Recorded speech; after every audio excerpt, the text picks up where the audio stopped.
Ah, les mangas, ces bandes dessinées chinoises où des héros aux chevelures farfelues se mettent sur la gueule à grands coups de boules de feu et de rayons laser. Alors il commence à avoir un petit, voire un gros succès chez nous, et si cette définition un poil exagérée correspond à peu près aux clichés que peut en avoir le grand public, on est quand même assez proche de la réalité, en tout cas pour les shonen neketsu classiques. Mais il y a un autre genre de manga qui a fait ses preuves depuis longtemps et dont on parle un peu moins parce qu'il correspond pas vraiment à cette image. Et ce genre, c'est le slice of life, le tranche de vie en français, qui inclut d'une manière générale le school life, donc tout ce qui se passe à l'école, et la romance également. On a des œuvres qui sont devenues légendaires, je pense notamment à GTO, Lovina ou encore Fruits Basket, mais également des œuvres récentes qui ont fait beaucoup parler d'elles comme Kaguya-sama ou Bunny Girl Senpai. Et là on est en mesure de se demander pourquoi ces œuvres plaisent tant, ou en tout cas plaisent tant aux fans, aux passionnés, et pas spécialement, en tout cas pour l'instant, au grand public. Parce qu'à première vue, ils racontent simplement les histoires normales de gens tout à fait normaux dans des environnements normaux. Donc j'ai étudié un peu la question et je vais essayer de vous apporter une réponse pertinente, mais avant ça, je suis allé interroger quelques personnes pour avoir des avis différents. Alors d'un côté, des japonais, et de l'autre côté, des Français. Et juste une petite parenthèse, avant de vous montrer ça, les Japonais ont été interviewés dans la rue, donc ils n'avaient pas forcément le temps ni l'envie de répondre en détail. Tandis que les Français, c'est des bons copains que j'ai interrogés et qui ont pris le temps de gentiment donner leur avis en profondeur. Et on est donc parti tout de suite pour cette vidéo sur les animés Slice of Life.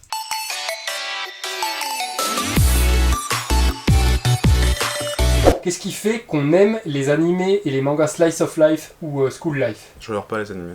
Alors il y a plusieurs choses.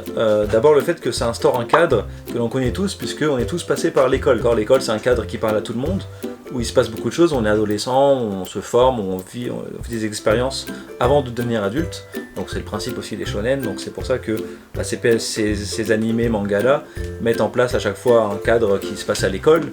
C'est pas du slice of life de un mec qui travaille, qui dans les bureaux ou quoi que ce soit, c'est toujours à l'école parce que c'est un cadre qui nous parle, on est tous passés par l'école et c'est là où il se passe beaucoup de choses. Les ados ont des sentiments qui peuvent être multipliés par 10 par rapport à ce qu'ils sont réellement, mais que voilà, on vit comme des aventures incroyables. Donc il y a ce côté-là.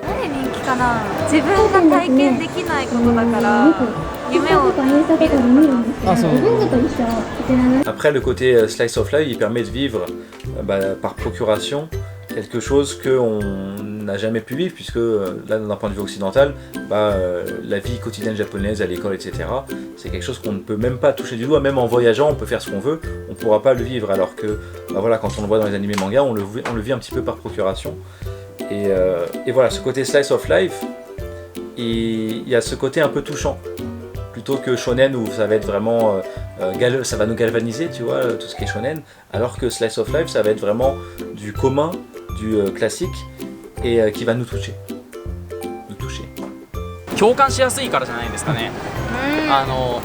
日常というかあるあるというか、自分たちやっぱりその絶対学校というかそういう経験してきたんで、やっぱバトル系とかナルトでいう忍者とか、それちょっと共感しづらいというか、ちょっと空想的な話じゃなくて、そのラブコメディとか自分たちが学生の頃やってきたのと同じようなことだから共感しやすいというか、スッと見られるというか、そういうのがあるんじゃないですかね。わかんないですけど。Je pense qu'en fait les gens qui habitent en France et qui ne sont jamais allés au Japon, qui regardent justement ces animés, en fait, ils s'imaginent un Japon, ils l'idéalisent, ils le fantasment, et ça fait rêver en fait quand tu regardes ça. Moi-même quand j'étais gosse, je me rappelle, je regardais GTO et tu vois la vie étudiante, etc. Tu vois, ils vont parfois sur les toits, ils mangent des bento sous les sakura, etc. C'est beau, ça fait rêver, c'est une sorte d'évasion de ta vie réelle, etc. C'est pour ça qu'on aime les mangas, les animés. Moi je suis pas du tout dans la culture animé, etc. En fait, je m'y suis mis sur le tard parce que je suis ici maintenant et j'ai envie de retrouver. Par exemple, j'ai acheté Persona juste parce qu'il y a mon quartier qui est modélisé dedans, tu vois, et parce que je peux me balader dans le quartier et je fais même pas l'histoire en vrai, tu vois. Et c'est pareil avec Shenmue, je me balade. Exactement. C'est ce truc-là, mais après, c'est pas forcément dans un environnement scolaire, tu vois. Shenmue, t'as quand même l'intrigue, c'est vraiment RPG. やっぱそういう時に戻りたいんじゃないですか。学生の時とかわかんないけど懐かしい感じがって思います。 Finalement, c'est plus pour un public même japonais de base, tout ce qui est school life, etc. C'est fait au Japon pour les Japonais qui eux-mêmes apprécient ça. Donc c'est pas seulement ce sentiment d'exotisme qui va les attirer, ça va être vraiment le principe d'école qui va les faire la Madeleine de Proust, qui vont revenir à une période qu'ils appréciaient. T'as bien aimé la petite référence?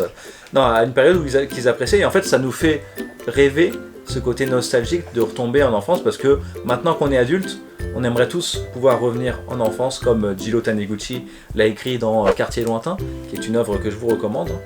Et donc revenir en enfance avec notre esprit de maintenant. Et on se dirait, bah là on ferait ça différemment, on ferait ça, etc.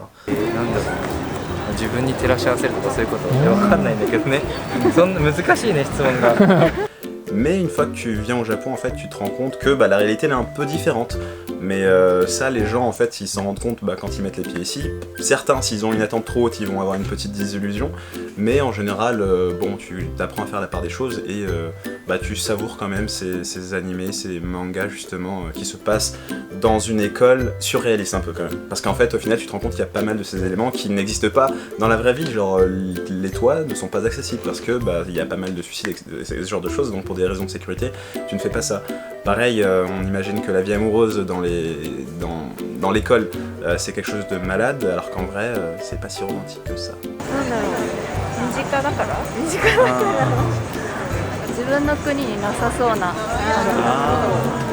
Et donc voilà, c'est ça qui fait fantasmer plutôt que l'exotisme, qui peut aussi bien sûr jouer et nous faire rêver, mais moins que le principe même de l'école. Après, ces animés-là aussi permettent au Japon d'asseoir même son soft power, donc c'est-à-dire le fait d'avoir une puissance culturelle qui touche les autres pays, le monde, etc. Donc par exemple concret, nous Français quand on vient au Japon, on a forcément envie de voir les sakura parce qu'on les a vus dans les animés, on a envie de profiter d'un onsen parce que pareil il y a toujours un épisode où il y a du onsen, etc. dans les animés manga. Donc il y a tous ces côtés-là, le bento aussi, notamment à l'école, le bento, etc. Donc toutes ces choses-là qu'on intègre en fait, donc des éléments de culture japonaise qu'on intègre de manière naturelle en regardant ces trucs de la vie de tous les jours justement. Alors que un shonen où ça se passe dans un autre monde, c'est pas la même chose. Voilà. Alors que voilà, ces animés-là permettent vraiment de répandre ces éléments de culture.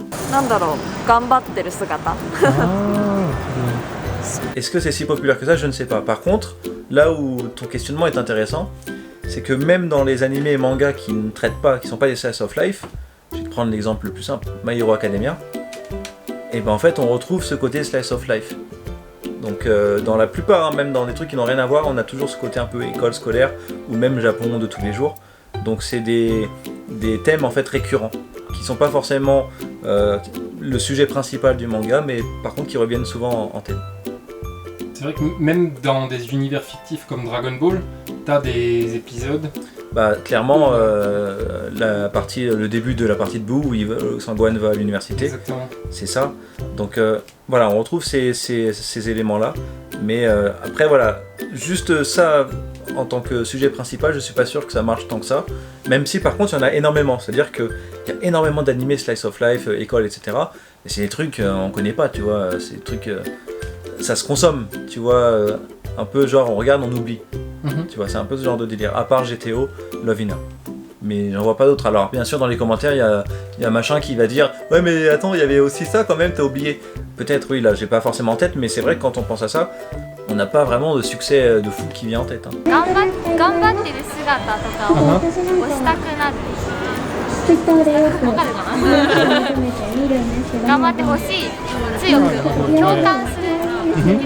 Après, il y a bien sûr tous les mangas animés sportifs qui là sont clairement dans le slice of life. J'ai du mal avec ce terme anglophone. Voilà. Tout ce qui est shonen sportif ou autre, bien sûr, c'est 100% ça. Ce qui est logique puisque un truc sportif, tu vas pas leur faire avoir des super pouvoirs, etc. à part Prince of Tennis. Mais sinon, voilà, il y a ce côté-là bien sûr. Parce que les clubs aussi, ça offre un cadre. Les clubs, etc. C'est-à-dire qu'on va pas juste parler de basket, il y aura aussi également de l'amour, etc. En fait, voilà, le principe d'avoir un cadre scolaire, ça permet vraiment énormément de choses. Pour le mangaka, ça permet d'instaurer un cadre qui offre beaucoup de possibilités. Donc voilà, je pense que vous avez eu droit à des avis assez disparates, mais c'est toujours intéressant dans ce genre de questionnement. Et donc on va essayer maintenant ensemble de résumer tout ça. Et pour ça j'ai fait appel à l'aide du poteau Shiro, qui fait d'excellentes vidéos, donc je vous recommande sa chaîne vivement. Il a eu la gentillesse de m'écrire une dissertation sur Twitter, donc c'est presque lui qui a écrit toute la vidéo en fait, donc un énorme merci à toi. Et donc je vais essayer de résumer tout ça. Alors déjà on a le caractère exotique de ces animés, puisqu'en tant qu'étrangers qui n'avons pas vécu ces choses-là, surtout à l'école au Japon, et bien c'est toujours intéressant de voir comment vivent des gens normaux dans des situations normales, mais dans une culture, dans un pays différent. Ça permet de faire une comparaison et de voir qu'est-ce qui est mieux, qu'est-ce qui est moins bien, même si ça reste des œuvres fictives bien évidemment. Ensuite, le deuxième point assez important, c'est que c'est des œuvres très souvent réalistes, comparées aux shonen avec des dragons, des choses comme ça.